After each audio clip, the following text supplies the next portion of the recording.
ایمان کے معنی ماننا، لیکن ایمان کے دو درجے ہیں۔ میں نے اس لیے کہا ماننا جیسا کہ ماننے کا حق ہے۔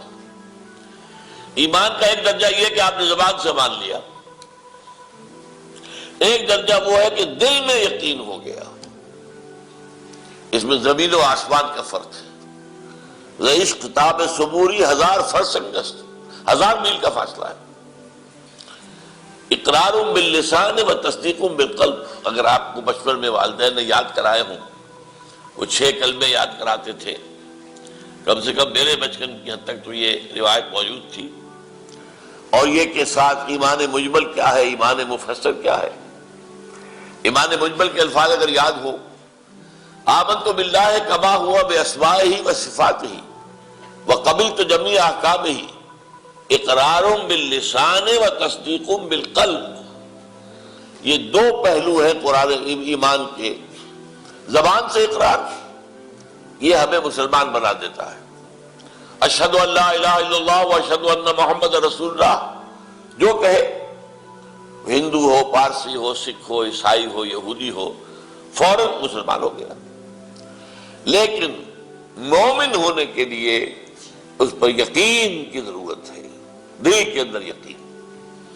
اگر ہم اب اپنے غریبانوں میں جھانکیں تو عقیدے کے طور پر تو ہم مانتے ہیں کہ قرآن اللہ کا کلام ہے، لیکن ذرا اپنے آپ سے پوچھئے am I really convinced that this is the word of God؟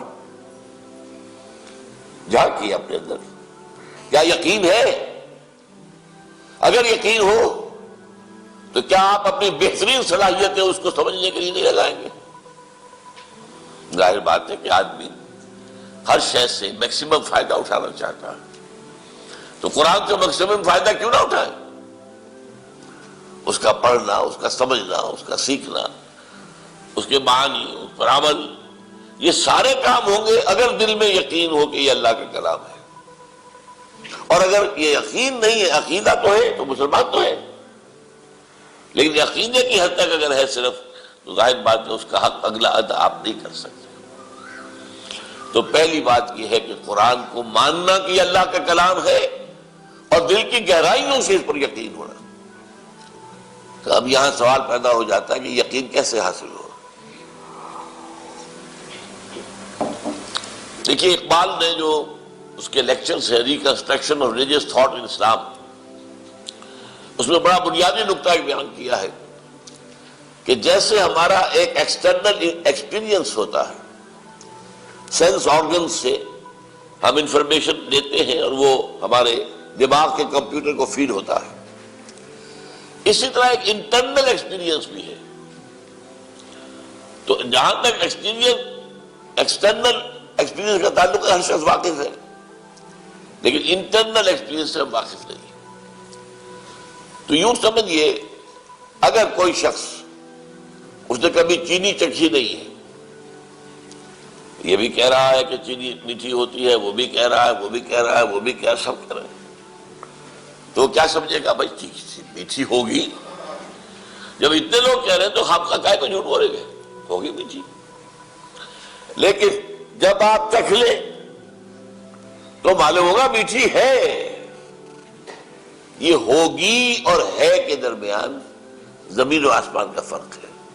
ہوگی یہ یقین والی بات نہیں ہے، ہوگی ہے، دس از یور پرسنل ایکسپیرینس۔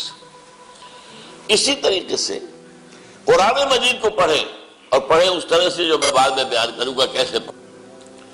اگر پڑھیں اور آپ کے اندر کوئی ہے، یا آپ کے ٹیسٹ بڈز ہے نا جنہوں نے بتایا کہ یہ میٹھی ہے، آپ ہی کے اندر کوئی شے ہے، وہ آپ کی روح ہے، وہ روح گواہی دیتی ہے، وہ وجد میں آتی ہے سن کر اس کو، قرآن کو، لہذا پتہ چلتا ہے کہ میری روح کا اور اس قرآن کا سورس ایک ہے۔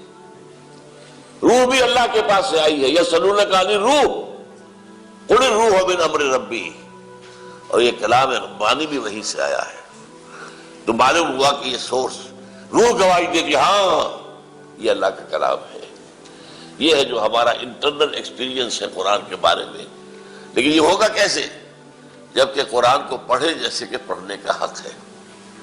بہرحال پہلا معاملہ میں اسی پر ختم کر رہا ہوں، قرآن کو ماننا جیسا کہ ماننے کا حق ہے، یعنی اس کے کلام اللہ ہونے پر یقین ہو جانا۔ اس یقین کے درجے میں جب بات آئے گی تو پھر یہ ہے کہ گاڑی چل پڑے گی، اگلے حقوق خود بخود ادا ہوں گے۔